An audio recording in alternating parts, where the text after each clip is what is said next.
जय हिंद दोस्तों। कल हम लोग 10.2 का क्वेश्चन नंबर फर्स्ट, सेकेंड और थर्ड पढ़े थे और आज हम लोग पढ़ने वाले हैं उसका अगला क्वेश्चन।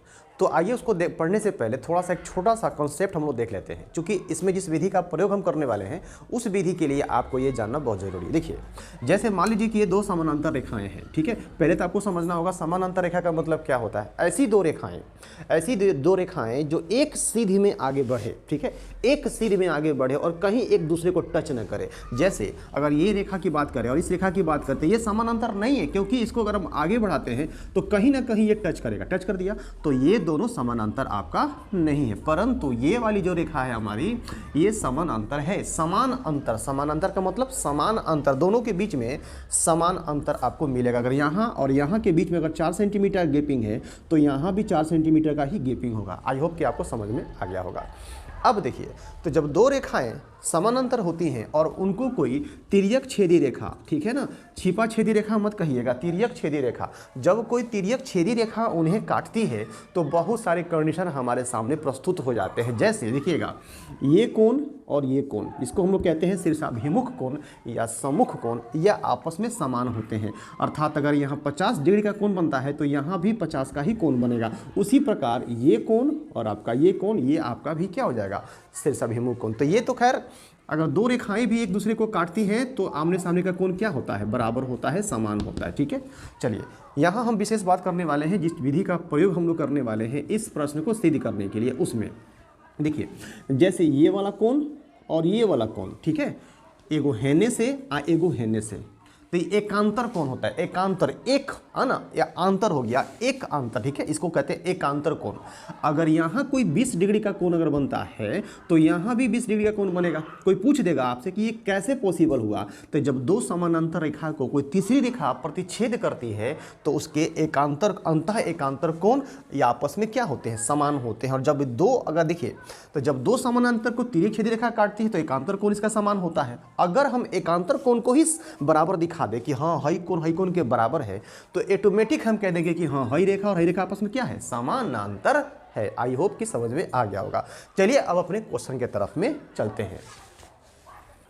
चलिए देखते हैं क्वेश्चन हमारा क्या कहता है कि सिद्ध करे कि, सिद्ध करना है। हमारे गुरुजी हमें कहते थे कि जो भी क्वेश्चन हम लोग सिद्ध करने वाला बनाते हैं तो सिद्ध करने वाला सवाल, ये हमारा मुजरिम है, मैं आपका वकील हूं और आप सब हमारे जज हैं। ये हमारे गुरुजी का कहना था।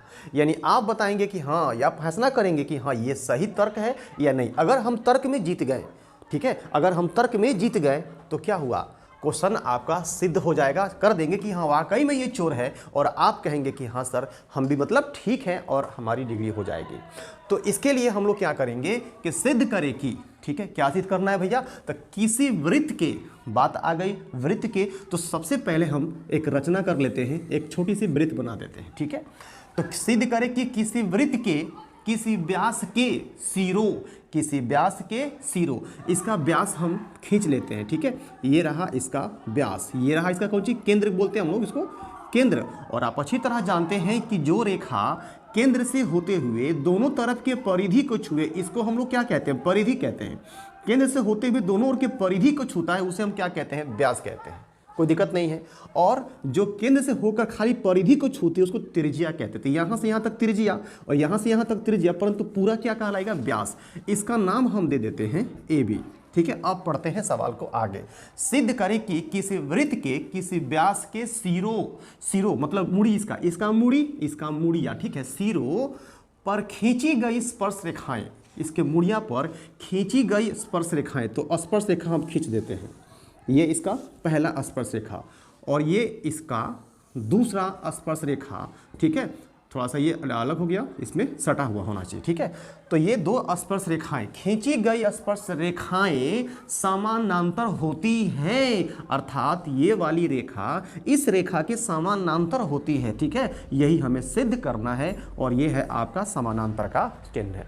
चलिए, तो इसके लिए हम लोग इसका नाम दे देते हैं। इसका नाम हम ले लेते हैं RS, इसका नाम ले लेते हैं PQ।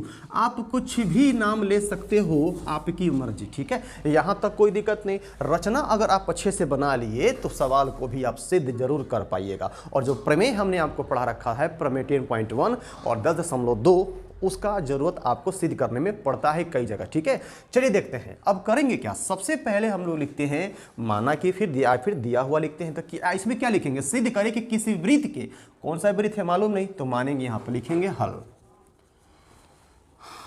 माना कि ओ केंद्र, ठीक है, ध्यान से देखेंगे, माना कि ओ केंद्र वाला एक वृत्त है, माना कि ओ केंद्र वाला एक वृत्त है जिस पर स्पर्श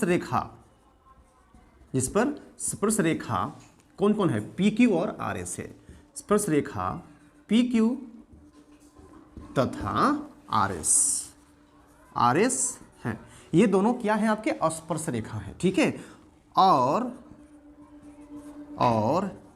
ए तथा बी, ठीक है, गौर से देखेंगे, ए तथा बी स्पर्श बिंदु है। क्या है, स्पर्श बिंदु। ठीक है, स्पर्श बिंदु है हमारे। ये आपका पहला चीज हो गया। क्वेश्चन को देखना है, जो रचना हमने किया है उस रचना को देखना है, और इसी को देख करके आपको यहां ये चीज लिखना है।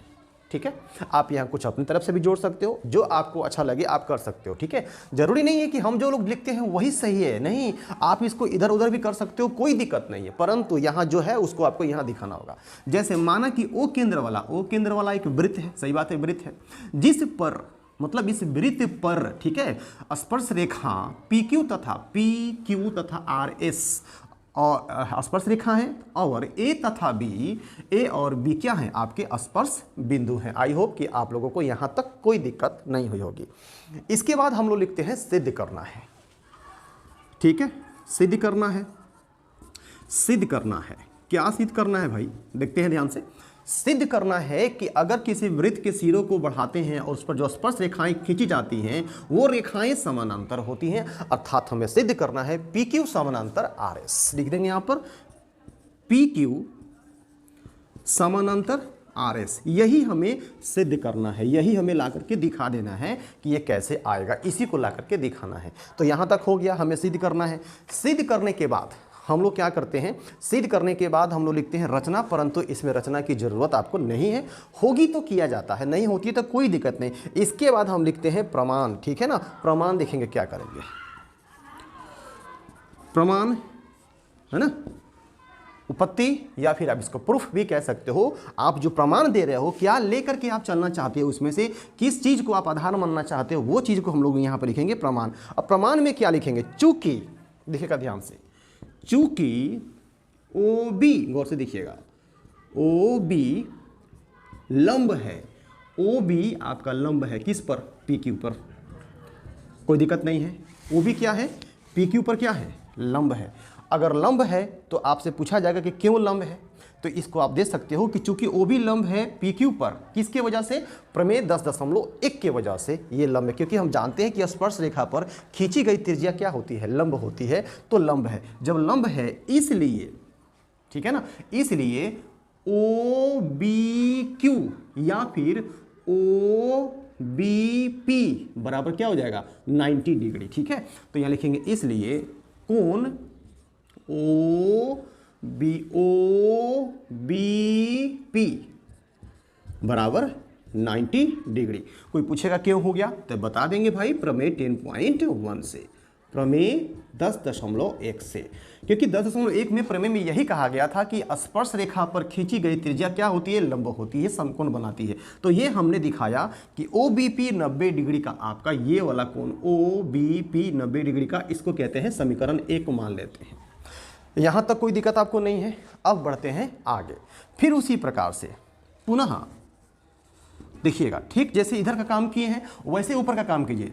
ओ ए, ठीक है, ओ ए लंब है, ओ ए किस पर लंब है, आर एस पर लंब है, आर एस, ओ ए लंब आर एस, इसलिए ओ ए आर एस पर क्या है, लंब है, तो क्या हो जाएगा ओ ए आर 90 डिग्री, या फिर ओ ए एस, ये भी तो 90 डिग्री हो जाएगा। तो इसको हमने किया ओ ए एस, इसलिए कोण O A S is equal to कितना डिग्री, 90 डिग्री। किसके वजह से हुआ, वही आपको प्रमेय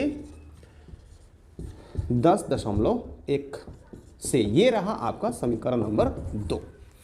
ठीक है, गौर से देखिए, इसको हमने दिखाया 90 डिग्री, इसको भी हमने दिखाया 90 डिग्री। आप चाहते हैं कि सर हम इधर का दिखाना चाहते, इधर का दिखाना चाहते, दिखा दीजिए, कोई दिक्कत नहीं। अब देखिए, ये जो दो रेखाएं हमको समानांतर सिद्ध करना है, तो ये जो रेखा है ना आपकी ए बी, जो वृत्त का व्यास है, ये तिर्यक छेदी का काम करेगा। ठीक है, जब दो समानांतर रेखा को तिर्यक छेदी रेखा काटती है तो क्या होता है, एकांतर कोण बराबर होते हैं। अगर हम एकांतर कोण ही बराबर दिखा दें तो रेखाएं आपस में क्या हो जाएंगी, समानांतर हो जाएंगी। तो इसको देखिए, समीकरण 1 में 90 डिग्री, समीकरण 2 में 90 डिग्री, दोनों बराबर है ना। इसके बाद इसको पहले उतारिए, फिर हम आगे बढ़ते हैं थोड़ा सा। चलिए, अब समीकरण 1 और समीकरण 2 को लेते हैं। चूंकि इस इतना बराबर 90 डिग्री और इतना बराबर 90 डिग्री, दोनों आपस में ये और ये बराबर है। तो जब ये बराबर है ना, तो ये और ये भी आपस में क्या होंगे, समान होंगे। लिखेंगे समीकरण 1 और 2 से कोण OBP बराबर कोण OAS। ठीक है, हमने बराबर दिखा दिया कि OBP बराबर OAS। तो देखिए, हाई कोण और बराबर हाई कोण किस कारण से हुआ, एकांतर कोण से। तो लिख दीजिएगा एकांतर कोण से। ठीक है, एकांतर कोण से। अगर ये नहीं लिखेंगे तो प्रॉब्लम हो जाएगी कि आपने इसको बराबर दिखाया, किस कारण से, तो एकांतर कोण से आपस में दोनों बराबर हो गए। तो जब एकांतर कोण बराबर हो गए तो दोनों रेखाएं ऑटोमेटिक क्या हो जाएगी, समानांतर हो जाएगी। लिखेंगे यहां अतः RS चाहे PQ समानांतर RS। ठीक है, प्रूव्ड। ये रहा आपका पहला क्वेश्चन। आइए देखते हैं अगला सवाल। आइए देखते हैं अब क्वेश्चन नंबर 5। क्वेश्चन नंबर 5 आपका क्या कहता है, क्वेश्चन समझना बहुत जरूरी है। ठीक है, आपका समय बचे इसलिए मैं बना दे रहा हूं ताकि कम समय में आप अच्छा से देख सके। देखिए ध्यान से, कह रहा है क्या कि सिद्ध करें कि स्पर्श बिंदु से, ठीक है, स्पर्श बिंदु से स्पर्श रेखा पर, स्पर्श बिंदु से स्पर्श रेखा पर खींचा गया लंब, जो लंब खींचा जाता है वो वृत्त के केंद्र से होकर जाता है। बात समझ में आ रही है, स्पर्श बिंदु पर स्पर्श रेखा से खींचा गया लंब जो होता है वो वृत्त के केंद्र से होकर जाता है। और ये बात आप भी जानते हैं, 10.1 प्रमेय में हमने पढ़ा दिया था आपको कि जो स्पर्श रेखा पर जो त्रिज्या होती है वही लंब होता है, यही आपका लंब है। ठीक है, ये हमको इसमें सिद्ध करना है। तो करना क्या है कि सबसे पहले हम लोग क्या लिखे कि फिगर बना दिया। फिगर बनाने के बाद O केंद्र वाला एक वृत्त हमने बनाया, फिर AB एक स्पर्श रेखा दिया, P स्पर्श बिंदु दिया और OP इस पे हमने क्या किया, लंब। देखेंगे ध्यान से, माना कि O केंद्र का एक वृत्त है। ठीक है, O केंद्र का एक वृत्त है जिस पर AB एक स्पर्श रेखा है। AB आपका क्या है, एक स्पर्श रेखा है, वृत्त को छूते हुए जो जाता है उसको स्पर्श रेखा कहते हैं। तथा P स्पर्श बिंदु है। P क्या है, स्पर्श बिंदु है क्योंकि उसको छू रहा है। अब करना क्या है, इसके बाद हम लोग लिखते हैं सिद्ध करना है। सिद्ध क्या करना है, सिद्ध करना है OP लंब होता है AB। OP AB पर लंब है यानी खड़ा है, यानी 90 डिग्री का कोण बनाएगा। यही हमें इसमें सिद्ध करना है। अब इसके बाद इसमें हमको रचना करना पड़ेगा। तो हमने क्या लिखा, रचना। ठीक है, रचना में क्या किया कि P से एक रेखा खींचकर O डैश से मिलाया। ठीक है, जो केंद्र से कुछ दूरी पर स्थित है, केंद्र से कुछ दूरी पर स्थित है। ये चीज हमने रचना में किया। अब यहां देखिए, प्रमाण लेकर चलेंगे, इसके बाद हम लोग बनाना स्टार्ट करेंगे। तो प्रमाण में क्या कहता है कि माना कि O डैश P, प्रमाण में लिखा है कि माना कि, हमने माना है, हम समझिए कि यहां पे विरोध कर रहे हैं। ठीक है, विरोधाभास विधि के द्वारा हम यहां विरोध कर रहे हैं। अगर हम विरोध कर रहे हैं, अगर हम सही हो जाएंगे तो क्वेश्चन हमारा गलत हो जाएगा, अगर हम गलत हो गए तो क्वेश्चन हमारा क्या हो जाएगा, सही हो जाएगा। ठीक है, आइए देखते हैं। तो माना कि O डैश P लंब है AB। आप इस चीज को मान ही नहीं सकते हो, आप एक्सेप्ट ही नहीं करोगे कि सर O डैश P लंब कैसे होगा, क्योंकि लंब का मतलब सीधा खड़ा होता है और 90 का कोण बनना चाहिए। देखिए, तो ये तो 90 का कोण बन ही रहा है, परंतु इसको हमने माना कि नहीं ये 90 का कोण बना रहा है। तो आप ही बताइए, तो यहाँ क्या 90 कोण बन रहा है, नहीं बन रहा है ना। तो विरोधाभास विधि से। अब इसके बाद हम लोग क्या करते हैं, आइए देखते हैं।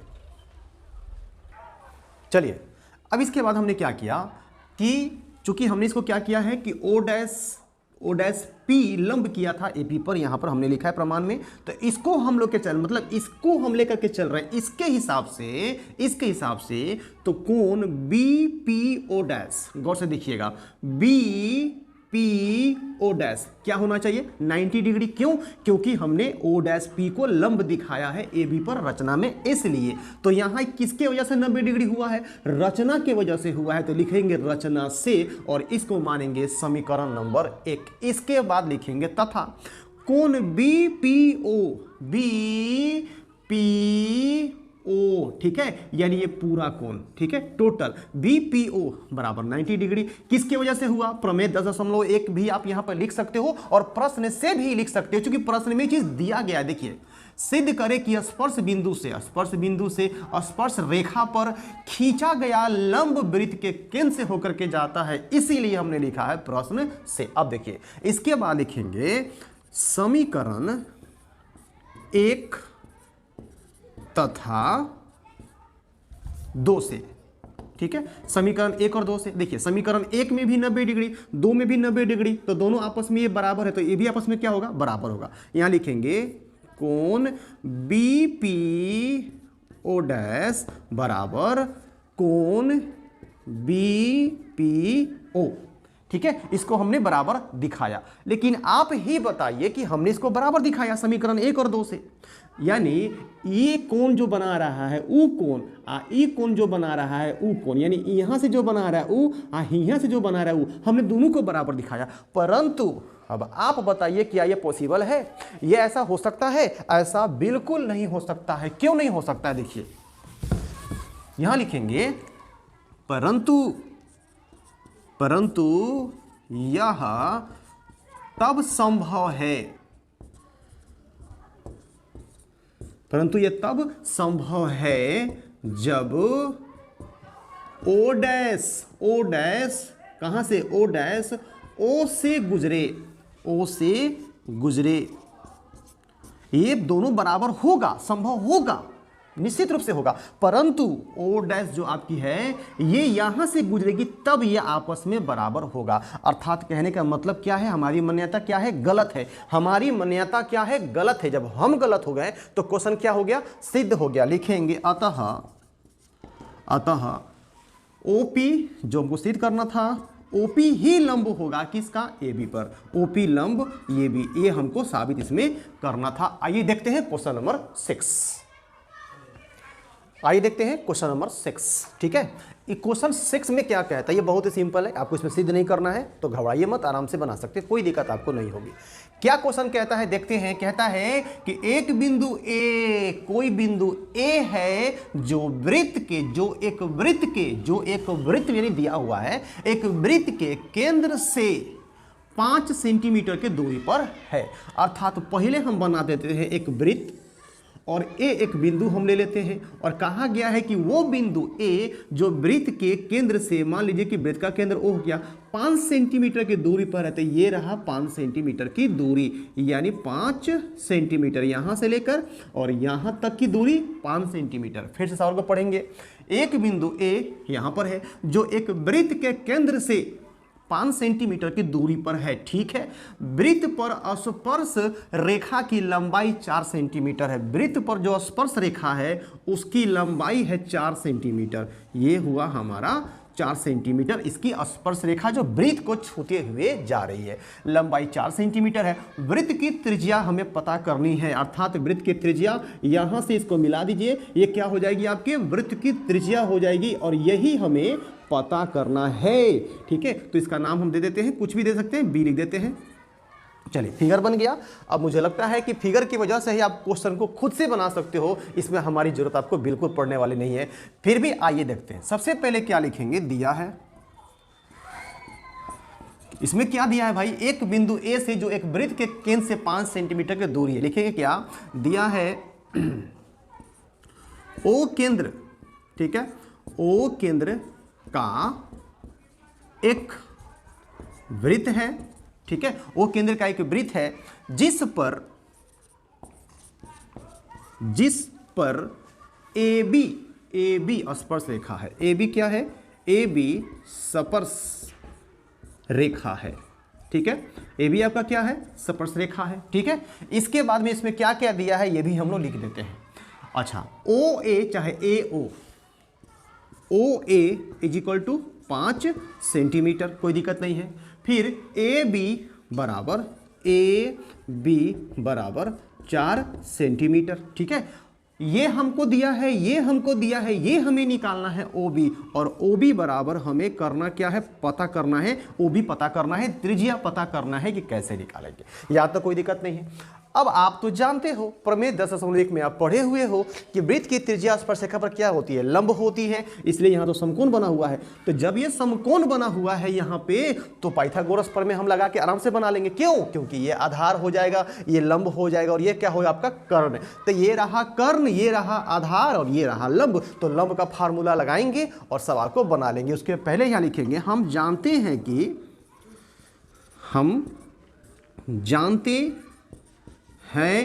कि वृत्त की त्रिज्या स्पर्श रेखा पर, ठीक है, स्पर्श रेखा पर क्या होती है, लंब होती है, कोई दिक्कत नहीं है, लंब होती है। इसलिए कोण बी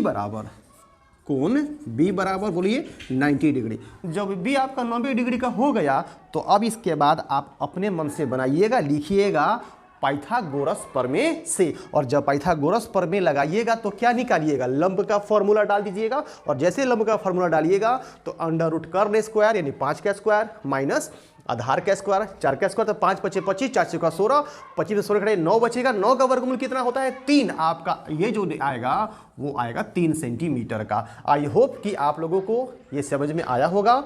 चलिए आप डिस्क्रिप्शन में जाकर चेक कीजिएगा, इसका फर्स्ट भाग मैंने आपको उसमें दे रखा है, आप उसको देखिएगा। मिलते हैं अगले वीडियो में, तब तक के लिए जय हिंद।